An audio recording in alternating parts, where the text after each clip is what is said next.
Good morning दोस्तों, कैसे हैं आप सब। नॉइंग नॉलेज में आप सभी का बहुत बहुत स्वागत है। तो आइए आज 11 जुलाई का करंट अफेयर से देखेंगे। तो चलिए सीधे प्रश्न की ओर चलते हैं। तो मेरा पहला प्रश्न है कि मालाबार नौसैनिक युद्धाभ्यास किस देशों के बीच होगा। ठीक है, ये मालाबार नौसैनिक युद्धाभ्यास पूछा जा रहा है दोस्तों। तो ये 3 देशों के बीच में होता है दोस्तों। देखिए, ये भारत हुआ एक, और अमेरिका और जापान। ठीक है, लेकिन ये मुद्दा में क्यों आया है, ये ऑस्ट्रेलिया के कारण है जो ये चर्चित में आया है। देखिए, बता दूं कि हाल ही में भारत सरकार द्वारा ऑस्ट्रेलिया को मालाबार नौसैनिक अभ्यास में शामिल करने पर विचार किया जा रहा है। ठीक है, और इसीलिए है जो ये चर्चा में है। और भारत और ऑस्ट्रेलिया हमेशा से ही एक मुक्त, खुले और समावेशी और समृद्ध हिंद प्रशांत क्षेत्र के समर्थक रहे हैं। देखिए, मान लेते हैं कि 2016 में से ही ऑस्ट्रेलिया ने मालाबार नौसैनिक अभ्यास में शामिल होने की इच्छा जाहिर की थी, परंतु भारत अभी तक ऑस्ट्रेलियाई को इस नौसैनिक अभ्यास में शामिल करने से बचता रहा है।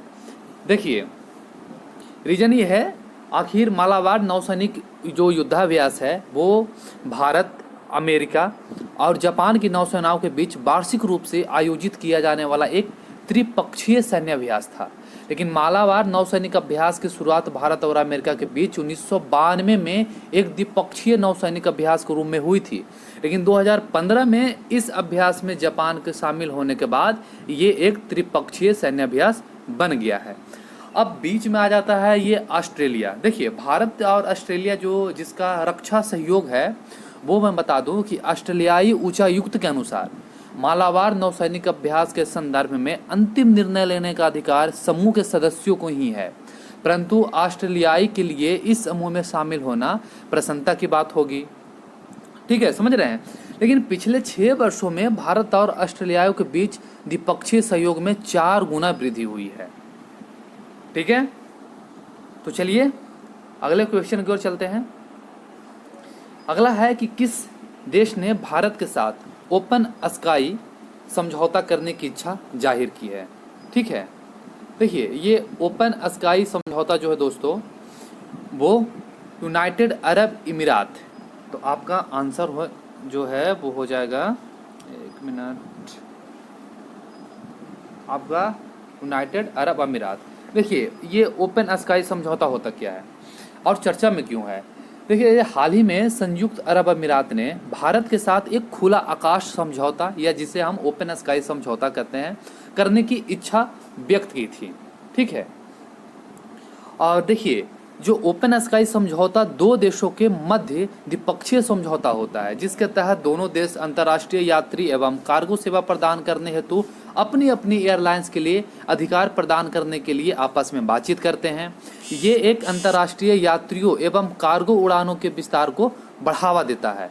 ठीक है, और देखिए, जो भारत की ओपन स्काई की पॉलिसी क्या रहा है, तो मैं बता दूं कि भारत सरकार की वर्ष 2016 की, ठीक है, 2016 वर्ष 2016 की राष्ट्रीय नागरिक उड्डयन नीति, जिसे नेशनल सिविल एविएशन पॉलिसी, जिसे दक्षिणी एशियाई क्षेत्रीय सहयोग संगठन देशों के साथ साथ नई दिल्ली से 5000 किलोमीटर के दायरे में आने वाले देशों के साथ पारस्परिक आधार पर खुले आकाश हवाई सेवा समझौते को अपनाने की अनुमति देती है। ठीक है, इसका तात्पर्य यह है कि नई दिल्ली में 5000 किलोमीटर की दूरी वाले देशों एक द्विपक्षीय समझौता कर सकते हैं और आपस में उन उड़ानों की संख्या निर्धारित कर सकते हैं जिसे उनकी एयरलाइंस दोनों देशों के बीच संचालित करती है। देखिए, उल्लेखनीय है कि भारत ने ग्रीस, जमैका, गुवाना, फिनलैंड, संयुक्त राज्य अमेरिका, जापान आदि के साथ ओपन स्काई समझौता कर चुका है। ठीक है, तो चलिए अगले क्वेश्चन की ओर चलते हैं। अगला क्वेश्चन है कि हाल ही में किस देश के विधायिका ने आलोचना के साथ राष्ट्रगान विधेयक पारित किया है। ठीक है, तो ये इसका बहुत सा आलोचनाएं भी हुआ था दोस्तों, और इसका जो आपका सही आंसर हो जाएगा वो है हांगकांग की सरकार ने। देखिए, पूरा मामला क्या है जो बताते हैं, ये चर्चा में आखिर आया क्यों है। देखिए, हाल ही में विरोध प्रदर्शन के बीच हांगकांग विधायिका ने एक राष्ट्रगान विधेयक, जिसे नेशनल एंथम बिल कहते हैं, वो पारित किया, जो चीन के राष्ट्रगान का अनादर करने वालों को अपराधी घोषित करता है। ठीक है, इसके कुछ आप लोग का बिंदु बता देता हूँ, ठीक है। बिंदु ये है कि इस कदम को आलोचकों द्वारा हांगकांग पर बीजिंग, जो चीन का मजबूत पकड़ के नवीनतम संकेत के रूप में देखा जा रहा है। इस विधेयक को 41:1 यानी कि 41:1 के बहुमत से इसे पारित किया गया है। और ये विधेयक उन लोगों को सजा जो 3 वर्ष तक की जेल या $6,450 तक का जुर्माना देने की अनुमति देता है जो चीन के राष्ट्रगान का अपमान करता है, ठीक है। इस विधेयक में ये चीज मेंशन है। देखिए, इस बिल में कहा गया है कि सभी व्यक्ति एवं संगठनों को चीनी राष्ट्रगान का सम्मान एवं उसकी गरिमा को बनाए रखना चाहिए और इसे उचित अवसरों पर बजाना एवं गाना चाहिए, ठीक है। आप समझ रहे हैं कि पूरा मामला क्या है। तो देखिए, जो नए राष्ट्रीय सुरक्षा कानून को लेकर जो चीन ने अपना मत रखा है, वो मैं बता दूं कि हांगकांग को लेकर चीन का नया राष्ट्रीय सुरक्षा कानून 7 जुलाई 2020 से प्रभावी हो चुका है, ठीक है। ये वही चीन के इस कदम को लेकर हांगकांग में लोकतंत्र समर्थकों के विरोध प्रदर्शन को देखते हुए हांगकांग एवं चीन अधिकारियों का कहना है कि नया राष्ट्रीय सुरक्षा कानून हांगकांग सरकार और चीन विरोधी प्रदर्शनों की खाई को उजागर करेगा। तो आप समझ रहे हैं कि पूरा मामला क्या है। ये चाइना किस तरह से, अगर इसका कोई राष्ट्रगान का, या होना भी चाहिए, अगर हमारा भारत देश ही है, अगर भारत देश का राष्ट्रगान का अगर कोई अपमान करता है तो सरकार को भी इस पर एक नया कानून लाना चाहिए। वो भी पूरी तरह से, वो जटिल तो ना हो लेकिन थोड़ा बहुत जटिलता जरूरी है कि लोग उसे अनादर न करें, ठीक है। तो चलिए अगले क्वेश्चन की ओर चलते हैं।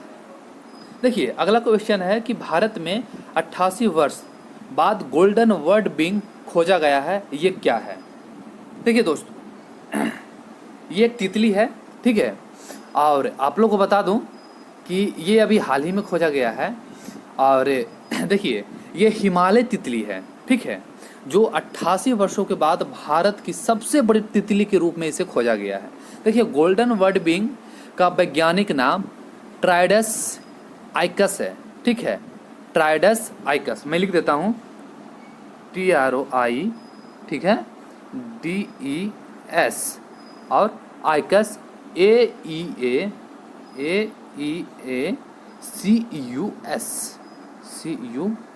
ये इसका वैज्ञानिक नाम है। इसे आप नोट डाउन कर लें, ठीक है। तो हाँ, चलिए कहाँ पे थे। देखिए, इस तितली की प्रजाति ने उस अज्ञात प्रजाति का स्थान लिया है जिसे एक ब्रिटिश सेना अधिकारी ब्रिगेडियर इवांस ने वर्ष 1932 में खोजा गया था, ठीक है। देखिए, गोल्डन वर्डबिंग की खोज मैं बता दूं कि ये मादा गोल्डन वर्डबिंग की जो खोज है वो उत्तराखंड के दीदीहाट से, जबकि नर गोल्डन वर्डबिंग का मेघालय के शिलोंग में बानखर तितली संग्रहालय से खोजा गया है। देखिए, इसकी जो तितली है दोस्तों, इसकी विशेषताएं क्या है, ठीक है, ये बहुत बड़ी चीज़ हो जाती है उसके बारे में। देखिए, इस प्रजाति के पंखों की लंबाई 194 किलोमीटर तक, मिलीमीटर तक होती है, ठीक है, मिलीमीटर तक, 194 मिलीमीटर होती है। देखिए, इस प्रजाति की मादा गोल्डन बर्डविंग जो दक्षिणी बर्डविंग जो 190 मिलीमीटर की तुलना में मामूली रूप से बड़ी होती है। इससे पहले सबसे बड़ी भारतीय तितली जो 1932 में दर्ज की गई थी वो दक्षिणी बर्डविंग था, ठीक है, और उसी से ये भी संबंधित है, जिसे तब कॉमन बर्डविंग, जिसका वैज्ञानिक नाम ट्राइडेस हेलेना की उस प्रजाति के रूप में माना जाता है। समझे। तो चलिए सीधे अगला प्रश्न की ओर चलते हैं कि प्रवासी कोटा बिल की मंजूरी किस देश ने दी है। देखिए, ये प्रवासी कोटा होता क्या है, ठीक है, और ये चर्चा में क्यों रहा, तो मैं बता दूं कि ये कुवैत है दोस्तों जो इसका मंजूरी दिया है। देखिए, प्रवासी कोटा ये जो कुवैत की नेशनल असेंबली है, इसकी कानूनी और विधायक समिति ने ड्राफ्ट असेंबली जैसे प्रवासी कोटा बिल को मंजूरी दे दी है, ठीक है। देखिए, इसमें ड्राफ्ट जो एक्सपर्ट जिसको प्रवासी कोटा बिल कहते हैं वो कुवैत में प्रवासियों की संख्या को सीमित करने से संबंधित है, और इसे इसीलिए भी लाया गया है कि ड्राफ्ट एक्सपेक्ट कोटा बिल एक संवैधानिक बिल है और संबंधित समितियों को स्थानांतरित किया जाएगा ताकि आगे एक व्यापक योजना बनाई जाए। और इस बिल में मैं बता दूं, एक सेकंड, देखिए, हर देश को अपना अपना कानूनी बिल लाने का, ये लाना भी चाहिए। देखिए ये जनसंख्या को लेकर है दोस्तों जो इसे लाया गया है, ठीक है। और इसे प्रवासी कोटा बिल, और इस चीज़ को वो किसी को इनकार नहीं कर सकते हैं। जैसे देखिए मैं ये भी बता दूं कि जो कुवैत में भारत की जो जनसंख्या है, जो जो भारतीय प्रवासी समुदाय की जनसंख्या 1.45 मिलियन यानी 1.45 मिलियन है। ये कुवैत का सबसे बड़ा प्रवासी समुदाय है, जो लगभग 28,000 भारतीयों विभिन्न सरकारी नौकरियों जैसे नर्स, राष्ट्रीय तेल कंपनियों में इंजीनियर या वैज्ञानिक के रूप में कार्य करते हैं। देखिए अधिकांश जो भारतीय लगभग 5 लाख वह निजी क्षेत्र में कार्यरत हैं। कुल भारतीय प्रवासी में लगभग 1.16 लाख लोग आश्रित हैं, जिन्हें लगभग 60,000 छात्र भी शामिल हैं, ठीक है। तो आप समझ सकते हैं कि इसे लाना कितना ज़रूरी था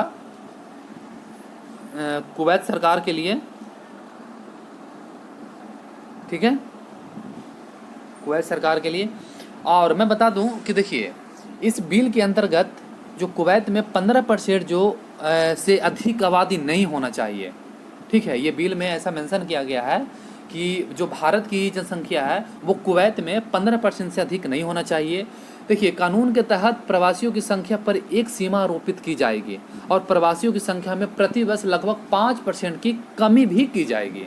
कुवैत के प्रधानमंत्री और कानूनीविद और सरकारी अधिकारियों कुवैत की आबादी को 70 से 30% तक कम करने की योजना बना रही है, ठीक है। चलिए अगले प्रश्न की ओर चलते हैं कि हाल ही में जगदीप जहरी का निधन हो गया, वो कौन थे? ये एक एक्टर थे दोस्तों, आपने शोले फिल्म देखे होंगे, उन्हें सुरमा भोपाली के नाम से ये बहुत प्रसिद्ध हुए थे। और ये 29 मार्च 1939 को इनका जन्म हुआ था और 8 जुलाई 2020 को जो 81 वर्ष की उम्र में मुंबई में इनका निधन हो गया, ठीक है। चलिए नेक्स्ट क्वेश्चन की ओर चलते हैं कि किस विदेशी मोबाइल कंपनी ने मेड इन इंडिया के तहत उत्पादन करेगा, वो भी अपना भारत में, ठीक है। तो ये सैमसंग है दोस्तों।